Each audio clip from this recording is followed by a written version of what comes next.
पापा, आपसे एक सवाल करना था कि ये मॉडल कोड ऑफ कंडक्ट, आदर्श आचार संहिता क्या है? आजकल इलेक्शन का माहौल है, बिहार में लोकसभा इलेक्शन होने जा रहे हैं, यूपी में भी बाई इलेक्शंस होने वाले हैं, तो ये अक्सर इलेक्शन कमीशन यूज़ करता है और न्यूज़ में भी सुनने में आता है। ये एक्चुअली में आदर्श आचार संहिता क्या है और ये मॉडल कोड ऑफ कंडक्ट क्या है, इसके प्रोविजंस कहाँ हैं?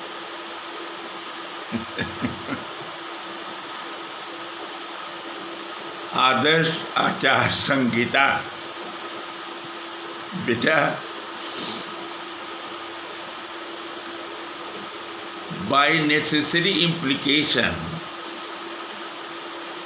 model code of conduct is a part of the doctrine of free and fair election. आदर्श आचार संहिता के लिए कोई देश में आपके पास कानून नहीं है। वो है एक चुनाव आयोग अपना एडमिनिस्ट्रेटिव ऑर्डर निकाल देता है। और वो देखिए, ये हमारे पास किताब है, अगर जो आप देखें हैं तो इसमें देखिए, मैं आपको दिखला रहा हूँ। ये देखिए, ये है तो ये इसी में, ये देखिए,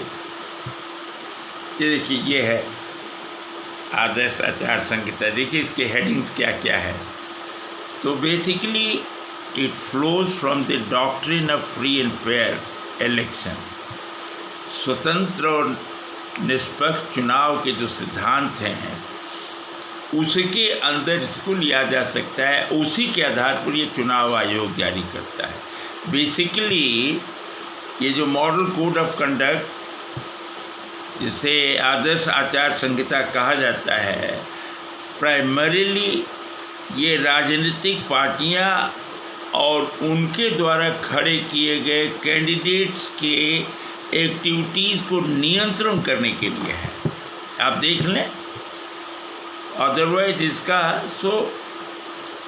आप you should try to know कि what is the doctrine of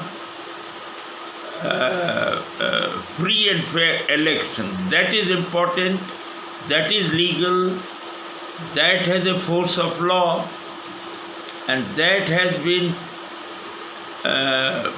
pronounced by Supreme Court in the historic election case of Srimati Indira Gandhi versus Raj Narayan. अब याद होगा कि राज नारायण ने इंदिरा गांधी के चुनाव को चुनौती दे दिया था, क्योंकि इंदिरा गांधी ने करप्ट प्रैक्टिस से वो चुनाव जीता था। अब करप्ट प्रैक्टिस क्या है? ये सारी चीज़ें ये डिफाइंड हैं, डिफाइंड बाय लॉ है। करप्ट प्रैक्टिस क्या है? Even that is defined by law.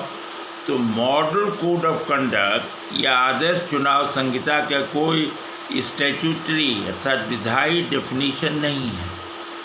अच्छा, तो जो आपने मुझे बुक दिया है, ये स्टैट्यूटरी है बुक, एक्ट है, the representation of people act 1951 के अंदर ही मिल जाता है model code of conduct for the guidance of political parties and candidates. इसके अंदर जो इसका प्रोविज़न 7 है, पार्टी इन पावर। तो पार्टी इन पावर पे आपका क्या कहना है? पार्टी इन पावर क्योंकि पॉलिटिकल पार्टी है, पार्टी इन पावर को कहीं डिफाइन किया गया है?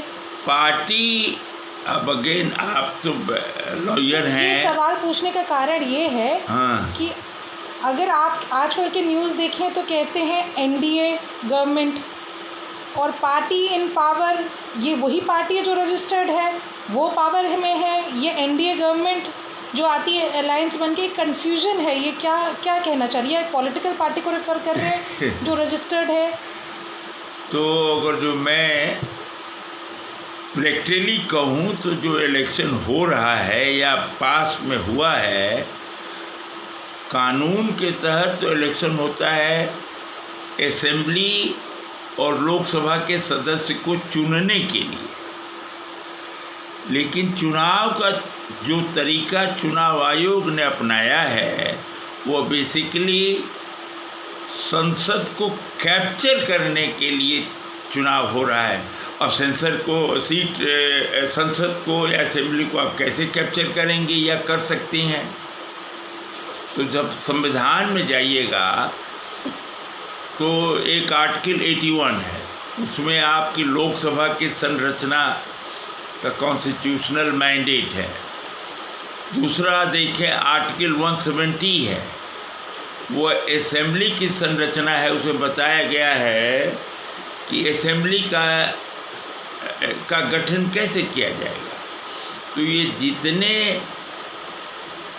ये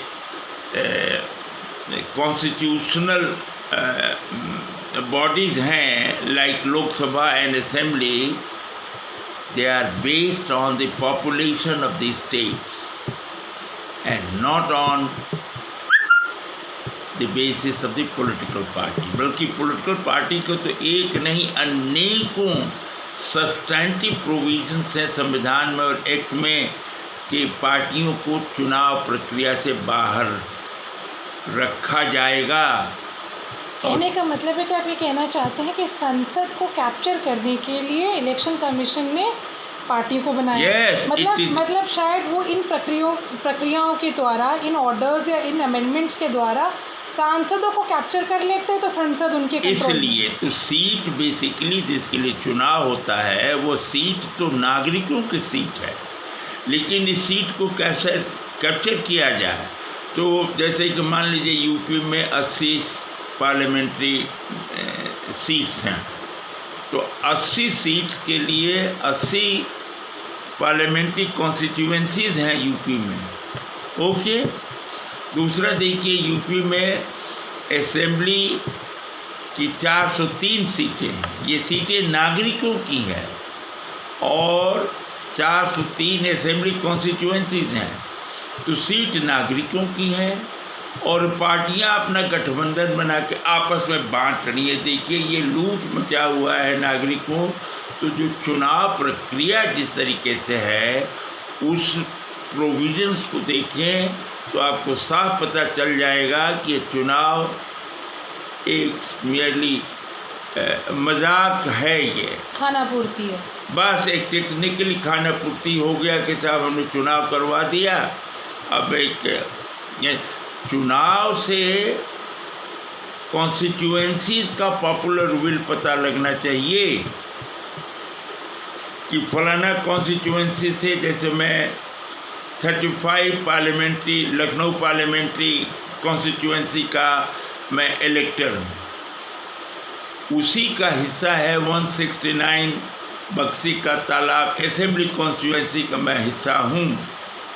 तो अब हमको तो हमारी सीट है, हमको वोट देने का अधिकार है। अब वहाँ पार्टियां आके चुनाव लड़ रही हैं, सेटअप कर रही हैं चुनाव। वो ठीक है, आपने जो बोला ये समझ में आता है, लेकिन एक और भी यहाँ पर प्रश्न उठता है जो मैंने आपसे पूछा कि भाई XYZ पार्टी रजिस्टर्ड है, बीजेपी, कांग्रेस, सापा और BSP, इस प्रकार की पार्टियां रजिस्टर्ड हैं। हाँ हैं। अगर हम आज के भी प्राविधान ले तो यही लड़ रही हैं, मान लेते हैं इस भ्रम को थोड़ी देर के लिए, यही जीत रही हैं। हाँ, तो चलो ये NDA जैसी एक प्रथा कहाँ से आ जा रही है, ये क्या चीज़ हो जा रही है? देखिए मैं बता रहा हूँ, यह अगेन अब बड़ा ही बढ़िया सवाल किया है कि पॉलिटिकल पार्टी का विधायी डेफिनेशन है। मैं डेफिनेशन बता देता हूँ। Political party means an association और body of individual citizens of India registered with the Election Commission as political party under Section 29A of the RP Act 1950। ये डिफिनीशन है, लेकिन कागज पे संविधान में कानून में तो पॉलिटिकल पार्टी परिभाषित कर दिया, लेकिन factually on ground recognised political party candidate setup करती हैं। तो ये रिकॉग्नाइज्ड पॉलिटिकल पार्टी कहाँ से आ गया है? ये illegal creation or recognized political parties are illegitimate children of the election commission। पहले इसी को चुनौती दो, हाई कोर्ट और सुप्रीम कोर्ट, तब सारी के सारे ये जो मिस्ट्री है चुनाव की सब फटेगी। लेकिन अब परेशानी ये है कि अगर जो आप कोई पिटीशन इस किस्म का लेके जाइए and which is of national importance and which is materially affecting the entire population of India, लेकिन वो जाके हाई कोर्ट और सुप्रीम कोर्ट में एकदम साहब वो ठंडे बक्से में चला जाता है। कोर्ट को जब समय मिलता है तो बुलाता है, चले आओ, वो भी सुनेंगे। वहाँ पर हम इमरजेंसी की दरख्वास्त देते रहते हैं, कोर्ट सुनता ही नहीं। तो ये सारा सिस्टम ही बेटा करप्ट कर दिया गया है और उसके लिए आपको बड़ी भारी लड़ाई लड़नी पड़ेगी। आप तो बिट्स एंड पीसेज में उठी हैं, कहीं यहाँ वहाँ कर रही हैं आप। अलायंसेस जो होते हैं इसको हम चैलेंज नहीं कर सकते भाई, हमने तो फिर बीजेपी के चिन्ह पे हमने वोट डाला था। आप देखिए, करने के लिए तो एक सिद्धांत है, law does not fail, law sustains. लेकिन आप इसमें अपोजिट पार्टी किसको बनाइएगा? इलेक्शन कमीशन को और प्रेस को। तो क्या प्रेस बता रही है? आप बिल्कुल करेंगे। आपने जो पिटीशन फाइल किया है जिसमें ऑर्डर अवेटेड है, अगर उसी में जल्दी से ऑर्डर आ जाएगा तो इनके पैरों तले ज़मीन हिल जाएगी। हम बड़ी बेसब्री से उसमें आदेश का इंतजार कर रहे हैं। या हमने जो पिटीशन फाइल किया है जो सब जुडिस है, उसको अर्जेंसी के अनुसार सुनवाई हो तब ना। लेकिन अब जनता बेफिक्र है, उसको पता ही नहीं। अभी मर्डर हो गया है हाथरस में और बलात्कार हो गया, पूरा भारत जल रहा है। लेकिन लोकसभा के साथ पार्टियां बलात्कार कर रही हैं, उसको कोई कॉग्निजेंस ले ही नहीं रहा है। एक्चुअली ये एक ऐसी समस्या इस प्रकार की गुत्थी बनाई है कि इसको पहले जन साधारण को समझाना बहुत ज़रूरी है कि उनके साथ ये आपने पकड़ लिया इस बात को। जन साधारण के लिए मैं पैसे कहाँ से ले आऊँ? इतना पैसा मेरे पास कहाँ है कि पूरे भारत में केरल से लेके वो मणिपुर और आसाम। नहीं, आप जो कर रहे हैं यही नेक काम है। कहीं पे भी एक बात किसी के पकड़ में आई, कोई चीज़ को करने के लिए हमें समूह की ज़रूरत नहीं। चलिए, समय हो गया, 12 मिनट 18 सेकेंड हो गया है, इसको इतने ही सबमिट कर दूँ। तो आपका सवाल था model code of conduct. Model code of conduct has no force of law. इसका कहीं अगर जो कोई फोर्स ऑफ लॉ है तो वो है स्वतंत्र और निष्पक्ष चुनाव का सिद्धांत। वही सुप्रीम कोर्ट ने सेटल किया है। अदरवाइज ये मॉडल कोड ऑफ कंडक्ट लोगों को बेवकूफ़ बनाने के लिए कि हमने जारी कर दिया, उसमें कि स्टेट ये नहीं करेगा तो वो नहीं करेगा तो पार्टियां ये नहीं करेंगी, तो अलग अलग चीज़ें हैं कि चुनाव में क्या होगा, पोलिंग डे के दिन क्या होगा। अब बताइए, रूलिंग पार्टी कहाँ से रूलिंग पार्टी आ गई है? संसद में रूलिंग पार्टी की व्यवस्था होनी है। तो ये किताब rule of procedure and conduct of business in Lok Sabha है। तो लॉ हर चीज़ का देखिए, ये है, ये क्या है, देखिए कहाँ है इसमें रूलिंग पार्टी एंड पक्ष एंड विपक्ष कहाँ है इसमें? अच्छा, तो ये अपने मनमाने तरीके से शब्द सब यहाँ पूरा इलेक्शन ही मनमाना चल रहा है। संसद की सीटें 543 हैं। 2 किस्म की संसद सीट में सब इसमें डिफाइंड है, डिफरेंस पढ़ लीजिए। कुछ सीटें हैं जो ट्रेजरी बेंच के लिए reserve. Treasury bench means seats reserve for the council of minister. तो बाकी सारी सीटें मेंबर्स के लिए है। कहाँ वहाँ रूलिंग पार्टी है? वो रूलिंग पार्टी एक राजीव गांधी ने 85 में जो संविधान का संशोधन कर दिया, उसका भी चुनाव से कोई लेना देना नहीं है। तो यहाँ जो मूर्ख लोग हैं भारत के और इनको महामूर्ख बना रहा है, वो अभी इलेक्शन कमीशन ऑफ इंडिया कह तो नाम कि आप हमको 500 लोग दीजिए ना, कमिटेड हमारी तरह का, और मैं इलेक्शन कमीशन की बिल्डिंग हिला दूंगा and with in maximum period of 1-2 साल के अंदर इन पार्टियों को उसी तरह। अब लोग जागरूक हो रहे हैं, कई कॉर्नर से धीमे से ही, लेकिन आवाज़ उठ रही है पॉलिटिकल पार्टी। मैं कर तो रहा हूँ धीरे धीरे, 20 साल हो गया हमको, एक भी मेरा पिटीशन खारिज होने लायक नहीं है, एक भी। मैं उसी प्रश्न को उठाता हूँ जो सुप्रीम कोर्ट ने सेटल्ड कर रखा है और article 141 of the constitution of India उन रूलिंग को मानना हाई कोर्ट्स के लिए बाध्यकारी है, लेकिन कोई सुनने वाला नहीं है। अब ये इसी तरीके चल रहा है। तो आज के लिए इतना ही। देखिए 15 मिनट 13 सेकंड हो गया। इलेक्शन बहुत बड़ा विषय है, एक एक बिंदु पर लेके चलूँ तो कम से कम प्रॉपर तरीके से fact and law and what is happening समझाऊँ तो कम से कम 1.5-2 घंटा लग जाएगा। तो आप ख़त्म कीजिए। देखिए 15 मिनट 32 सेकंड हो गया। चलिए, थैंक यू, आपने इनलाइट किया है। ऐसे ही सवाल करते रहेंगे, बहुत सारे। हाँ, let us keep trying and keep educating people. इसी में से लोग खड़े होंगे। कोई चंद्रगुप्त द्वितीय जगेगा नहीं, बिल्कुल हमारा समाज में कर्म प्रधान है, तो करते रहिए। आपका चाणक्य संविधान आपका चाणक्य है। कोई चंद्रगुप्त मौर्य टूट जागेगा और इनको सबको ध्वस्त करेगा और फिर रूल ऑफ लॉ भारत में चलेगा। Thank you very much. Okay ladies and gentleman, thank you very much.